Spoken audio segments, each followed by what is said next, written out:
교회 안에 질서가 필요한 이유는 질서가 문제될 때는 꼭 이 관계의 문제로 이어지기 때문입니다.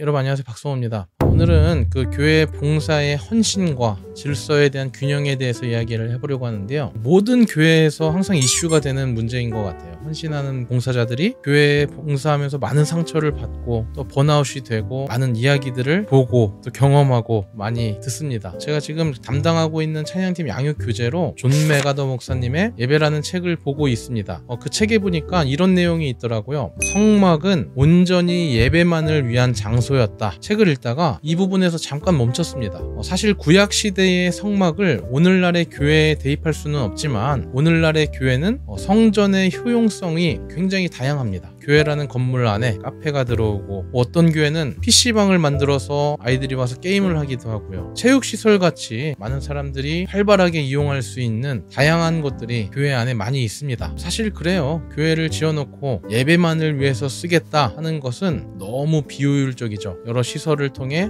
복음 전파의 도구로 쓸 수도 있는 건데 구약의 율법을 당연히 같은 경우로 볼 수 없다는 걸 알면서도 이 문장에서 잠깐 제 생각이 멈췄습니다. 그러고 보니까 구약의 율법들은 굉장히 비효율적이다 하는 생각이 들더라고요. 성막도 그래요. 이스라엘 민족이 광야를 지날 때 그 햇볕이 얼마나 뜨거워요. 성막 지은 김에 노약자는 그 성막에서 좀 쉬고 그러면 얼마나 좋아요. 그죠? 제사도 그렇잖아요. 번제물로 제물을 홀라당 태우잖아요. 아니 먹거리도 풍족하지 않을 텐데 적당히 익혀서 나눠 먹으면 얼마나 좋아요. 번제물도 그래요. 어떤 동물을 번제물로 드리라 그래요? 흠없는 제물을 드리라 하잖아요. 여러분 만약에 집에 소가 4마리가 있어요. 한 마리는 힘이 세고 일을 잘해요. 그리고 2마리는 조금 일하기에 좀 삐리삐리한 소가 있고 한 마리는 그냥 누워서 간신히 살아있는 소가 있어요. 여러분 그럼 이왕 제물을 드린다면 어떤 소를 드리는 게 좋겠어요? 누워있는 거, 곧 죽을 거, 뭐 쩔뚝거리는 거, 흠 있는 거 드리면은 좋잖아요. 효율적이잖아요. 그런데 하나님은 흠없는 제물을 드리라고 하십니다. 그러니까 이 모든 것들이 너무 비효율적이에요. 저는 이런 것들을 종합해서 보니까 이 성막은 예배만을 위한 장소였다 하는 책의 내용이 굉장히 새롭게 이해가 되더라고요. 그러니까 다시 말해서 성막에 대한 이야기는 눈에 보이는 건물의 이용 방법에 대한 이야기가 아니라 하나님 앞에 헌신하는 우리 마음에 대한 이야기예요.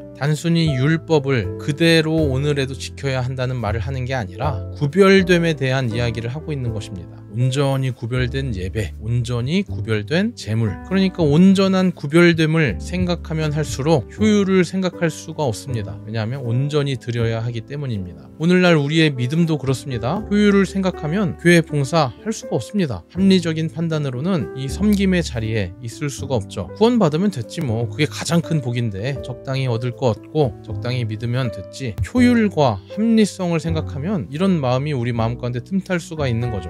그리고 실제로 그렇게 사는 사람들이 더 많죠. 그런데 제가 경험을 해보니까 이런 사람들이 꼭 하는 말이 있습니다. 내가 기도해봤더니 응답하지 않던데, 내가 믿음은 있는데 하나님이 살아계신지 잘 모르겠어 하는 말을 합니다. 제가 그래서 수많은 성도님들을 보고 내린 결론은 이거예요. 구원받는 믿음은 다 똑같아요. 예수님 믿으면 열심히 믿든 대충 믿든 구원받습니다. 그런데 복받는 믿음은 따로 있습니다. 그게 무슨 믿음이냐 하면 구별돼서 드리는 믿음입니다. 삶을 구별해서 드리는 사람을 통해 하나님이 역사하십니다. 사실 많은 간증들, 99%의 간증들이 이런 내용입니다. 합리적으로 효율적으로 내가 열심히 잘 살았더니 잘 먹고 잘 살게 됐습니다 하는 게 아니라 내가 어려운 중에 믿음을 지켰더니 하나님이 일하셨다 하는 것이 우리의 간증입니다. 거기에는 어떠한 합리적인 판단도 효율적인 생각도 없습니다. 물론 우리의 신앙은 무지성의 믿음이 아니라 이성적인 이해를 포함합니다. 하지만 하나님의 일하심은 그것을 넘어섭니다. 요즘 기독교 채널 중에 급부상하는 채널이 있더라고요. 굉장히 큰 공감을 불러일으키는 썸네일과 제목들이 많습니다. 저도 보면서 와, 말씀 진짜 잘하신다 하는 생각도 들고 또 제가 교회 일할 때 힘들었던 기억도 떠오르고 공감이 되기도 했습니다. 근데 좀 일부분에서는 그런 생각도 좀 들긴 하더라고요. 하시는 말씀들이 참 맞는 말씀이에요. 합리적이고 참 효율적인 말씀들이 많습니다. 하지만 우리가 하나님을 만나고 체험하는 방식이 합리성과 효율에만 있지는 않다는 것이죠. 교회 봉사를 해도 그래요. 교회 다니는 김에 활동도 하면 좋지 뭐. 음악 활동도 하고 친목도 쌓고 하면 좋지 뭐. 이런 마음도 사실 너무 귀하죠. 교회나 교역자들 입장에서는 너무나 감사한 마음입니다. 하지만 개인의 신앙 성장과 하나님을 더욱 깊이 체험하기 위해서는 거기서 한 걸음 더 나아가야 합니다. 봉사의 자리가 그저 내 개인 활동에서 주는 만족을 넘어서서 하나님과 더욱 가까워지고 이 안에서 성장을 이루기 위해서는 우리의 귀한 마음, 우리의 구별된 마음, 더 구별된 삶을 하나님께 드리는 자세가 뒤따라야 한다는 것입니다. 여기까지가 개인의 헌신에 대한 마음가짐을 말했다면 사실 여기서 얘기가 끝나서는 안 되죠. 아까 말씀드린 채널의 영상을 제가 보고 정말 공감이 많이 됐던 부분이 교회에 상처받는 사람들이 너무 많다는 거예요. 왜냐하면 성도는 효율 생각하지 않고 그저 헌신으로 나오는데 교회는 또 성도를 돌보고 보살피는 게 조금은 부족할 때가 있다는 거예요. 거기서 돌봄이 없거나 최악의 경우는 그 헌신을 오히려 이용해서 혹사시키는 경우가 있다는 거죠. 자, 이쯤에서 생각해야 할 단어가 질서입니다. 제가 20-30명의 찬양팀 단원들을 모아놓고 질문했어요. 세상이 변하는데 교회는 어떻게 해야 할까요? 1번, 교회도 변해야 한다 하니까 대부분이 손을 들더라고요. 그리고 2번, 교회는 절대 변해서는 안 된다 하니까 아무도 안 들고 청년 회장님이 딱 손을 번쩍 드시는데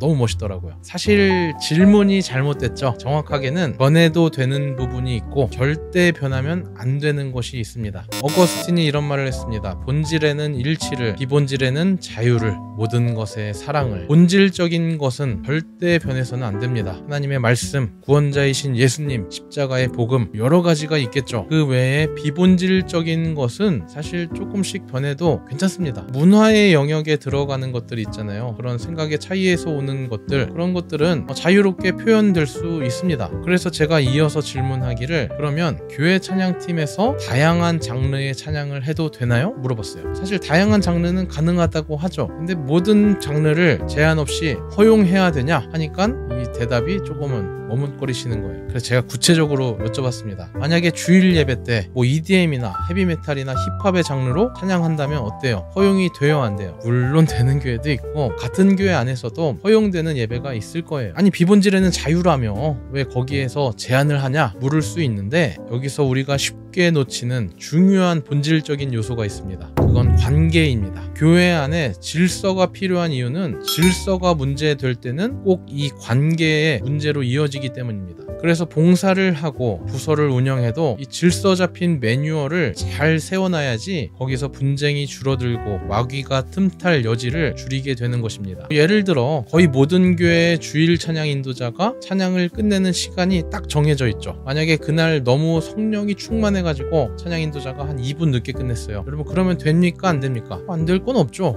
본질적인 문제는 아니잖아요. 그런데 문제는 이런 거에 꼭 목숨 거는 사람들이 있어요. 오늘 왜 늦게 끝냈냐? 그거 하나 못 지키냐? 하면서 딴지 거는 사람이 있습니다.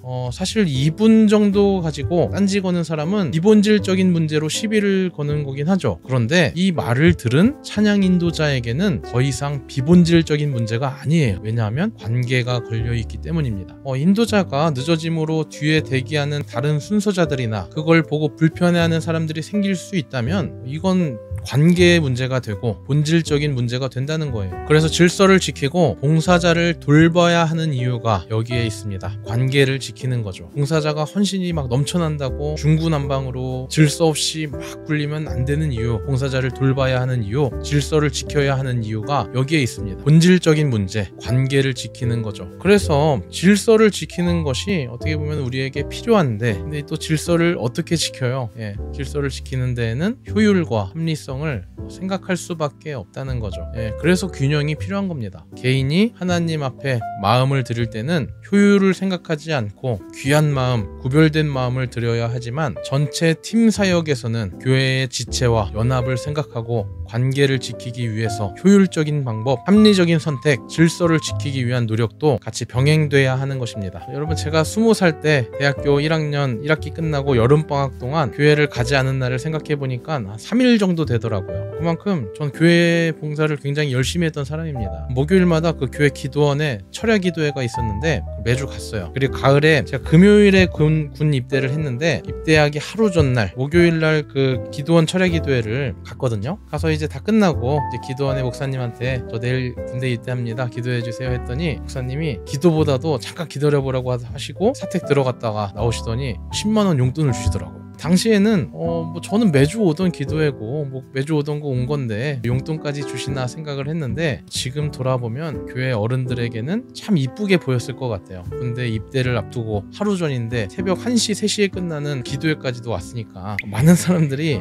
제 영상 하나로 저를 굉장히 파렴치한으로 생각하는데, 저는 누구보다 계산 없이 교회 섬기면서 살았고 거기에 기쁨을 느껴서 전도사까지 된 사람입니다. 그런데 그 모든 과정 가운데 기쁨만 있었던 것은 아니죠. 많은 힘든 시간 있었고 고민이 있었고, 그 어려움 끝에 오늘 영상에서 나눈 내용을 정리할 수 있었던 것 같습니다. 네, 여러분 여름 사역으로 많이 바쁘시죠? 하시는 모든 사역 가운데 하나님께서 크신 은혜와 기쁨 더하시기를 기도하겠습니다. 건강 조심하시고요. 다음에 더 좋은 내용으로 인사드리겠습니다. 안녕.